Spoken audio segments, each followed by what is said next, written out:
L'invité de Midi Info. Et aujourd'hui, on va parler des pays de l'Agence internationale de l'énergie qui ont décidé mercredi de débloquer massivement leurs réserves stratégiques de pétrole pour contrer la flambée des prix et compenser la perte d'approvisionnement. Et pour parler des enjeux des stocks pétroliers stratégiques, nous sommes en direct de Nice avec Adel Ben Youssef, professeur d'économie à l'Université Côte d'Azur. Bonjour. Bonjour. Alors, l'AIE vient de débloquer 400 millions de barils de pétrole de ses réserves stratégiques pour contrer la flambée des prix due à la guerre en cours au Moyen-Orient. Quel est le rôle de l'AIE, tout d'abord, dans la gestion des stocks pétroliers stratégiques ? Merci beaucoup pour l'invitation. En fait, l'Agence internationale de l'énergie a été créée en 1974, justement après le premier choc pétrolier. Et elle a une mission claire, c'est de coordonner les réponses collectives de ses membres, notamment les pays consommateurs d'énergie, les gros pays consommateurs, pour pouvoir réguler les marchés et ne pas subir des chocs pétroliers. Donc, l'Agence internationale de l'énergie, elle recommande en général à tous les pays membres de maintenir un stock équivalent à 90 jours d'importation nette de pétrole. C'est un stock qui est constitué dans les 31 pays membres de l'Agence internationale. Et ce mécanisme, en fait, ce stock pourrait jouer un rôle régulateur. Et ça représente, en fait, là, aujourd'hui, une quantité importante sur le marché qui pourrait réguler, mais réguler à court terme. Donc, c'est un mécanisme d'assurance collective que les pays consommateurs se sont dotés pour pouvoir contrer les tendances haussières du marché à un certain moment et pour réguler les marchés. Et ça a été utilisé dans le passé, en fait, ce type de mécanisme, dans la guerre d'Irak, la guerre de la Libye, mais également en 2022 avec la guerre en Ukraine. Alors, en prenant cette décision de débloquer de 400 millions de barils, est-ce que l'AIE cherche à stabiliser les marchés stratégiques et à éviter une déstabilisation plus large de l'économie ? Alors, quel impact aura cette mesure sur les prix du pétrole, justement ?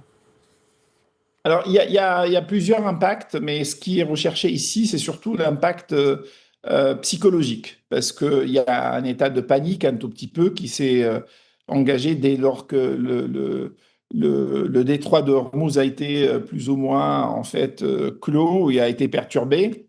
Donc, automatiquement, il faut envoyer un signal psychologique au marché qu'il y a une réserve pour pouvoir réguler le temps que la guerre se résorbe ou les problèmes se résorbent dans la région.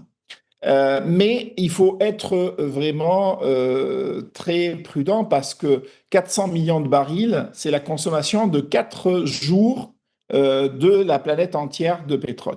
Donc, ce n'est pas avec ce stock qu'on va pouvoir stabiliser à long terme. Donc, c'est un stock en fait qui est utilisé actuellement pour réguler quelques jours, quelques semaines, pour pouvoir contrer, induire un effet psychologique qui renverse la tendance. Mais il faut attendre de voir les fondamentaux, comment ils vont être stabilisés ou déstabilisés, notamment si les infrastructures pétrolières seront touchées par la guerre plus durement qu'ils ne le sont actuellement. Alors, la libération des réserves stratégiques devrait aider à calmer les marchés, comme vous venez de le dire, mais aussi à rassurer surtout et à réduire la volatilité des prix. Quels sont les critères pour déterminer la quantité de stocks stratégiques à maintenir ? La quantité de stock stratégique qui a été fixée de 90 jours d'importation, c'est un calibre minimum en fait. Chaque pays normalement a le droit de faire sa propre stratégie, ses propres réserves. La Chine détient à peu près pour une année de stock. On constate que le Japon, qui est prudent, a une quantité de stock qui dépasse les 90 jours, également la Corée, mais d'autres pays n'ont pas la capacité de pouvoir stocker. Parce que stocker, ça coûte également. Maintenir les stocks, ça coûte. Et donc, en fait, il y a aussi des capacités financières à pouvoir importer et stocker, raffiner et stocker. Donc, chaque pays détermine en fonction de sa politique, de ses variables, de son cycle économique. Mais les 90 jours, en fait, c'est un délai qui permet de résoudre des problèmes si jamais il y a un problème du type cette guerre et qui pourrait se résorber dans quelques semaines. Et donc, le temps que l'économie revienne à son rythme normal, on pourrait injecter pour pouvoir assurer la continuité de l'activité économique. Mais pour les critères, c'est un critère de précaution que l'Agence internationale de l'énergie a imposé à tous les pays, ce 90 jours. Mais dans la pratique, comme je vous l'ai dit, les pays peuvent aller bien au-delà parce que pour certains pays, notamment des pays comme je vous l'ai dit, la Corée ou le Japon, ils ont une fragilité beaucoup plus importante par rapport aux importations de l'énergie et ils en ont des besoins très importants, donc ils préfèrent sécuriser des quantités beaucoup plus importantes. Alors, l'AIE a justement joué un rôle crucial dans la gestion des crises énergétiques, c'est ce qu'on vient de dire, et a travaillé à promouvoir une transition énergétique durable. Comment est-ce que les stocks stratégiques peuvent-ils influencer les prix du pétrole sur le marché mondial ? Alors, la question, en fait, est la suivante. En fait, ce qu'on avait vu, c'est qu'après le premier le premier choc pétrolier mondial, on a les pays de l'OPEP, et aujourd'hui l'OPEP+, qui peuvent agir en tant que monopole, réguler les prix. Et l'idée, c'était de mettre un monopole du côté, un monopsone, en fait, du côté des consommateurs. C'est-à-dire que les pays consommateurs puissent aussi agir sur le marché en intervenant sur les quantités et les prix vendus. Et donc, c'est ça la logique. Et donc, la logique de ces pays, premièrement, en fait, c'est les effets d'annonce, parce que les marchés sont régulés surtout par des mécaniques où le psychologique est très important. Donc, lorsque les pays ont une capacité de rebondir, le consommateur a une capacité ou une menace de l'exécuter, les prix peuvent se stabiliser. Deuxièmement, en fait, en injectant en fait ce stock stratégique, une partie, les 400 millions par exemple aujourd'hui, ça permet d'augmenter l'offre disponible, donc de calmer un peu les dynamiques haussières un peu partout par des effets mécaniques, parce que la quantité d'offres est beaucoup plus importante que la demande, donc automatiquement, ça rabaisse.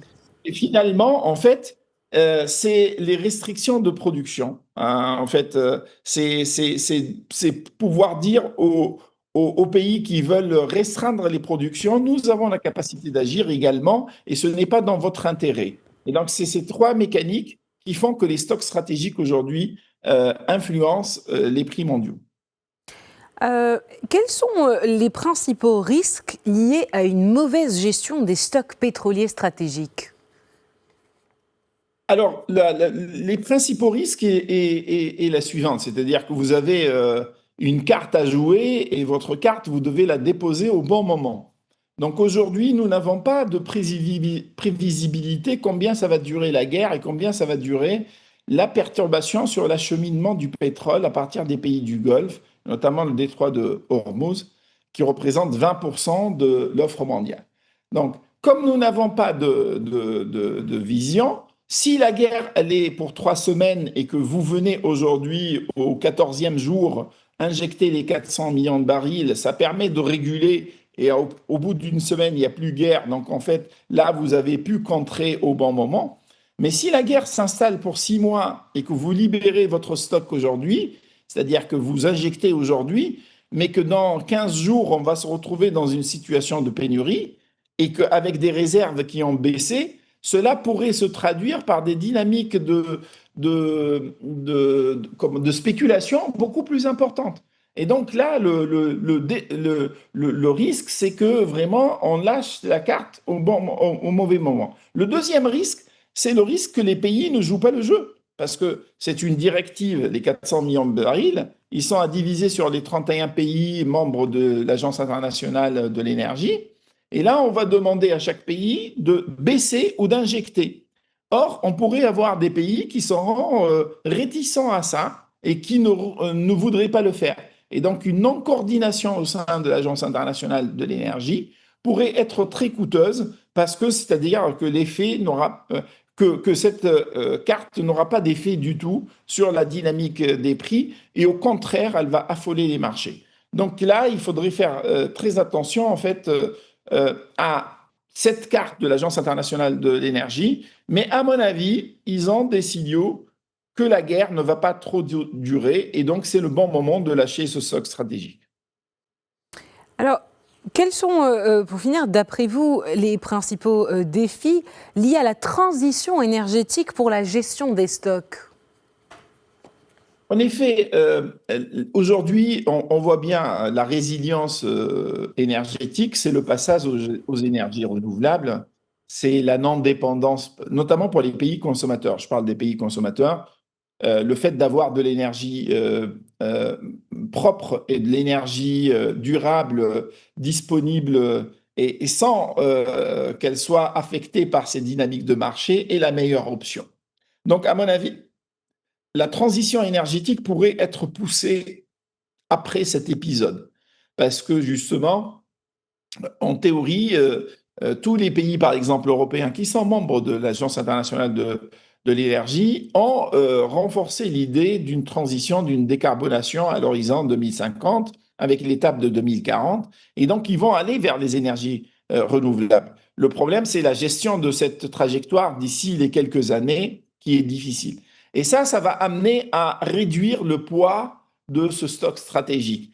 Donc, il n'y aura plus de plus en plus besoin de ce stock stratégique puisque les énergies renouvelables et l'électrification de l'économie va progresser un peu partout, notamment pour les pays qui veulent se rendre résilients aux chocs internationaux. Ce n'est pas le même discours qui est tenu par les États-Unis, hein, mais les pays en gros consommateurs se dirigent aujourd'hui vers l'hydrogène, vers les énergies propres.